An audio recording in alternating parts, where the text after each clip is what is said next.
função, para ela admitir inversa, ela tem que ser bijetora, né? Uma função bijetora, a função só vai admitir inversa se ela for bijetora. O que é uma função bijetora? É aquela função que tem os elementos do domínio distintos que vão se corresponder com imagens também distintas. E o contradomínio da função tem que ser igual ao conjunto imagem. É isso aí, lembrando o conceito de função bijetora, que é a condição para que nós tenhamos a existência da inversa de uma função. Continuando. Prosseguindo, próxima linha. Então, aí, o que eu falei para vocês, né? A função admite inversa, então a condição é que ela seja bijetora. Prosseguindo. Então, olha, se a função admite inversa, uma das condições é que ela seja bijetora. Então, ela vai ser derivável no ponto x. Então, é válida a seguinte relação, ó. Nós temos aqui a derivada da função inversa como o inverso da derivada da função. Ou seja, na realidade, nós temos aí dois números inversos, um é o inverso do outro.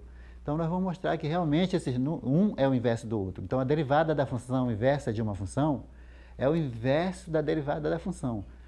O que é que eu quero dizer com isso? Que os resultados são inversos ou recíprocos.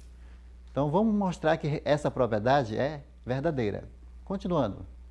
Então, uma função y igual a f de x, derivável e bijetora num determinado intervalo. Prosseguindo.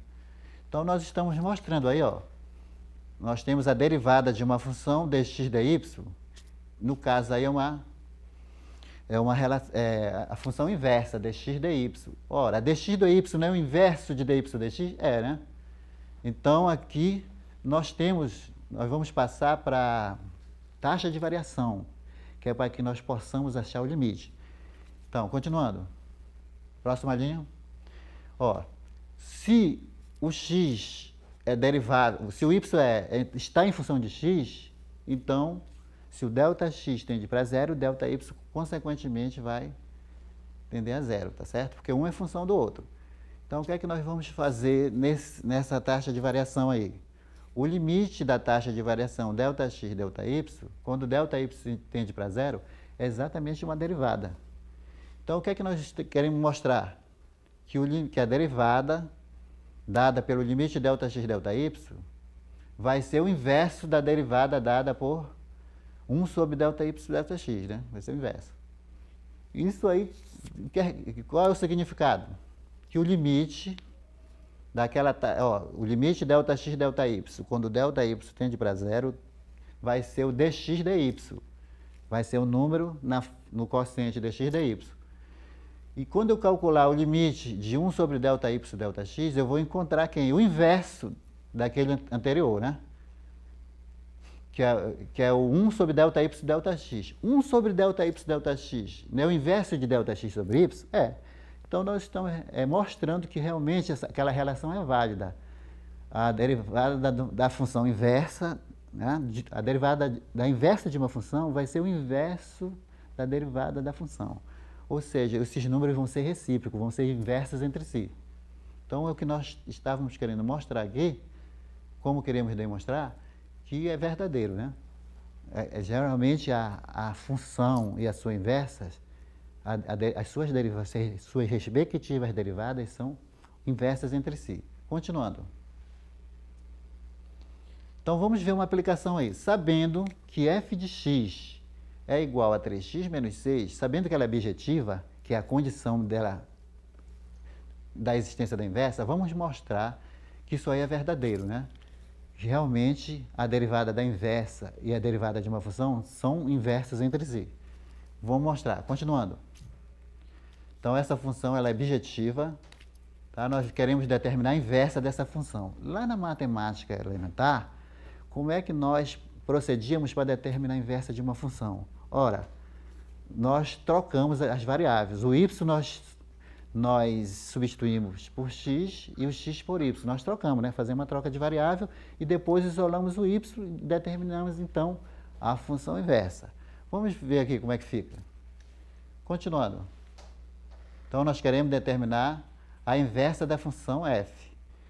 Tá certo? Olha aí, nós já fizemos a troca. Lá onde era o f de x, que eu represento o y, nós trocamos por x. E lá onde está 3x menos 6, aquele x foi trocado por y. Então, nós vamos aí achar o valor de y aqui já. 3y é igual a x mais 6. Continuando. Então, achando o valor de y, 1/3 de x mais 2. Então, a inversa daquela função 3x menos 6 é 1/3 de x mais 2. Então, nós vamos agora derivar as duas e verificar se realmente aquela propriedade é válida, se realmente a derivada da inversa e de uma função, se realmente são números inversos. Vamos ver. Continuando. Ó, quando você vai... Isso aqui é a derivada da função inversa, que é 1/3 de x mais 2. Prosseguindo. E esse f de x é a função 3x menos 6, quer dizer, a inversa e a função normal, ok? Vamos derivar as duas e verificar se realmente os resultados são números inversos. Continuando. Então, a derivada da primeira função deu 3, né? Continuando. Prosseguindo. Aí, vamos derivar agora a da inversa, né? Então, observe lá, ó, que a derivada da inversa é 1/3. Então, a derivada da função f é 3 e a da sua inversa é 1/3. Então, realmente, vocês estão percebendo que aquela propriedade é válida, porque realmente são números inversos. A derivada de uma função e a derivada da sua inversa são números recíprocos. Um é o inverso do outro. Então, isso significa que essa propriedade é válida, é verdadeira. Prosseguindo. Nós temos aqui uma função y igual a arcosseno x, definida no intervalo, definida no domínio de -1 a 1 e no contradomínio, né, de menos π sobre 2 a π sobre 2. Ela é válida nesse intervalo. Essa função arcosseno, ela é a função inversa da função seno, só que só existe inversa da função seno nesse intervalo, tá certo? De menos π sobre 2 a π sobre 2. Continuando. Então, isso é só para lembrar para vocês, lá da matemática elementar, que a função seno, o domínio dela vai de menos π sobre 2 a π sobre 2 e a sua imagem de -1 a 1.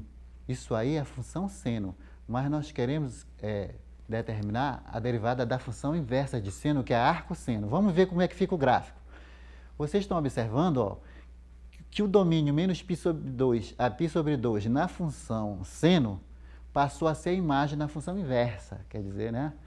Inverteu aqui.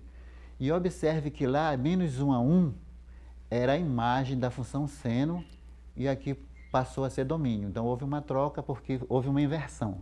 Ok? Só para vocês lembrarem da função seno e da sua inversa, que ela só é definida no intervalo de menos π sobre 2 a π sobre 2. Continuando. Então, nós queremos achar a derivada dessa função arcosseno x. Ora, o y igual a arcosseno x se somente se o x for seno y. Então, vamos derivar esse x em relação a y. dx dy é igual à derivada do seno. Lá daquela tabela de derivadas elementares, a derivada do seno, quem é? É o cosseno, né? Derivada do seno e cosseno. Então, não era para aparecer esse apóstrofozinho aqui na segunda expressão. Então, entendo que não tem esse apóstrofo, porque nós já calculamos a derivada de seno, que foi cosseno. Lembrando lá da trigonometria, novamente, olha, nós estamos puxando, né, coisas que já foram vistas porque estão sendo necessárias ser aplicadas aqui. Então, lá da trigonometria, nós temos aquele teorema, seno ao quadrado mais cosseno ao quadrado é igual a 1. Se você isolar o cosseno, você vai ficar com a raiz de 1 menos seno ao quadrado. Não esquecendo daquele teorema fundamental, seno ao quadrado mais cosseno ao quadrado é igual a 1. Isolando o cosseno, vai ficar raiz de 1 menos seno ao quadrado. Então, vamos ver como é que vai ficar lá a expressão. Continuando. Então, o dx dy, tá certo? Que é o cosseno, ficou 1 menos seno ao quadrado de y. Mas observe que antes nós tínhamos chamado o seno y de x, né? O x é o seno y. Então, substituindo o seno y por x, ficou raiz de 1 menos x quadrado. Então, a nossa derivada... Agora, observe que aqui embaixo eu já estou fazendo a relação inversa, ó. O dy dx é o inverso de dx dy. Então, o que é que eu vou fazer aqui no amarelo? Eu vou substituir. Esse dx dy é o que eu encontrei lá em cima, ó, que é a raiz de 1 menos x ao quadrado. Substituindo, como é que fica? Vai ficar 1 sobre raiz de 1 menos x ao quadrado. Significa que a derivada da função arcosseno é quanto? Continuando. A derivada da função arcosseno é exatamente 1 sobre a raiz de 1 menos x quadrado. Ok? Então, aqui nós temos mais uma, a derivada da função arcosseno, que você já pode colocar lá naquela lista. Se não tiver essa aí, você já inclui mais essa. Vamos ver uma outra aplicação. Aqui é uma aplicação das derivadas sucessivas. Você vai derivando e calculando o valor dessa derivada no ponto pedido, né? Então, vamos ver. A derivada é seno de x. Nós queremos calcular o f' de zero primeiro. Nós vamos calcular o f2' de π sobre 2, o f3' de π, o f4 de 3π sobre 2, certo? O f4 indica a derivada quarta de f. Vamos ver como é que fica. Continuando. Então, a derivada, a função é essa aí, seno de x. Vamos achar a derivada primeira. Vamos lá. Então, a derivada da primeira é o cosseno, né? Substituindo do ponto zero, o cosseno de zero é 1. Então, essa primeira derivada deu 1. Ok? Continuando. Então, aí a derivada da primeira deu 1. Agora, nós vamos calcular a derivada segunda. Nós estamos aqui, né? Que a derivada primeira foi cosseno. Quando eu for calcular a derivada da segunda, então a derivada do cosseno, quem vai ser? Continuando. Vai ser menos seno. Então, nós queremos aplicar a derivada segunda no ponto π sobre 2. Quanto é o seno de π sobre 2? É 1, né? Então, vai ficar menos 1, então, a derivada da segunda aplicada no ponto π sobre 2. Vamos continuar. Nós vamos agora continuar com essa derivada segunda, que é o menos seno de x, e derivar novamente. Então, a derivada de seno é cosseno. Então, ficou menos cosseno de x, nós vamos aplicar lá no ponto π. Quanto é o cosseno de π, lá da trigonometria? Menos 1, certo? Então, a derivada da terceira no ponto π deu 1. E, finalmente, continuando. Finalmente, nós vamos achar a quarta, né? A terceira tinha dado cosseno. Derivando o cosseno de novo. Derivada de cosseno. Tá? A derivada de cosseno. Aqui ele está colocando seno, mas a derivada de cosseno é menos seno. Faltou um menos aí, tá certo? Então, aplicando no ponto 3π sobre 2. Então, ó, perceberam? É porque estava faltando ali em cima o menos seno x. Mas ele está aparecendo aqui embaixo. É menos seno de 3π sobre 2. Então, quanto é o seno de 3π sobre 2? O seno de 3π sobre 2, lá da trigonometria, é menos 1, tá certo? Então, aqui teria que ser mais 1, né? Porque a derivada do cosseno era para aparecer menos seno. E como o seno de 3π sobre 2, o seno de 3π sobre 2 é menos 1, então teria que ser mais 1 aqui esse resultado. Depois vocês, tá? Façam um conserto aí, por favor. Então, calculando o valor dessas expressões, substituindo as derivadas da primeira, derivada segunda, derivada terceira e a quarta, pelos valores obtidos, nós vamos obter o seguinte. Continuando. Tá? Você fazendo essa somatória, vai ficar, o primeiro deu 1, né? O segundo menos 1, o terceiro deu 1, o quarto deu menos 1, né? Então, o resultado aí deu 0. Menos 1 com mais 1, mais 1 com menos 1 deu 0. Então, esse aí é o resultado da expressão. Ok? Então, vai ver mais uma aplicação aí. Então, nós temos aí uma fábrica de componentes eletrônicos, tem um custo para produzir X componentes. Dado, a função custo é dada pela função x ao cubo sobre 3.000 menos x ao quadrado sobre 2 mais 260x mais 200. Isso aí é a função custo. Esse custo é dado em reais, tá? Nós queremos determinar qual é o custo marginal que essa fábrica tem para produzir mais um componente quando essas quantidades forem 0, 100, 400 e 800. Então, o custo marginal é a derivada dessa função custo. Então, o que é que nós vamos fazer? Nós vamos derivar essa função custo e substituir pelos valores dos componentes 0, 100, 400 e 800. Vamos ver como é que ficou. Então, aí a função custo. Para eu achar o custo marginal, eu vou derivar. Para eu achar o custo marginal, então nós vamos derivar essa função. Então, vamos derivar aí. Derivando, ó, aquela função x ao cubo lá, ó, fica 3x² sobre 3.000. Esse 3.000 é constante, ele permaneceu.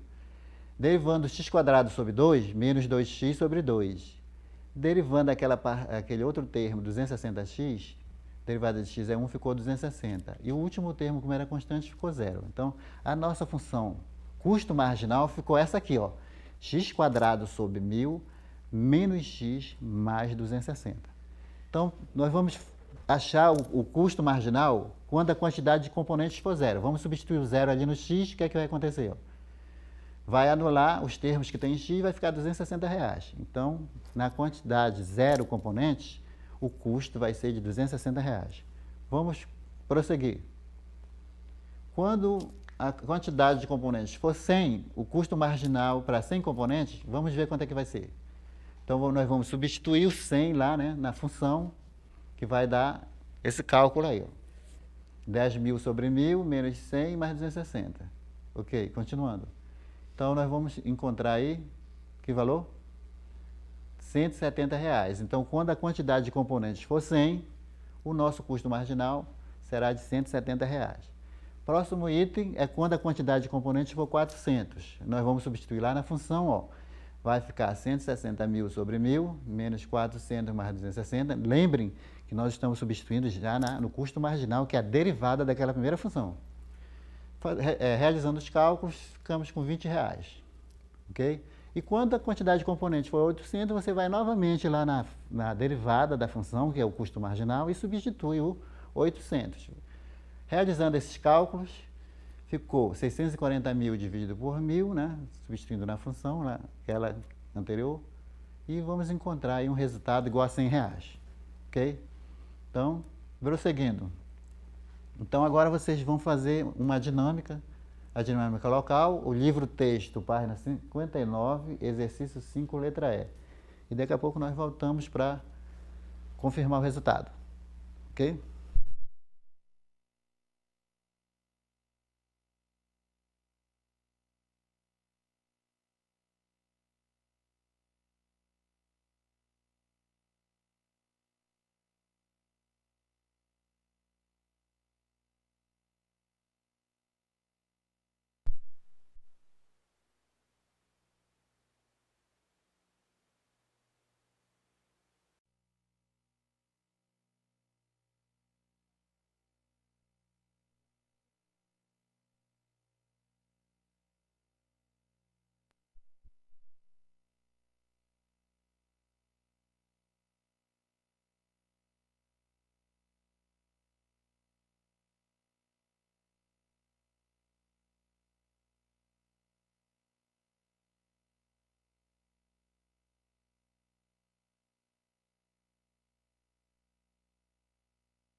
E aí, vamos ver lá a dinâmica local, como é que ficou?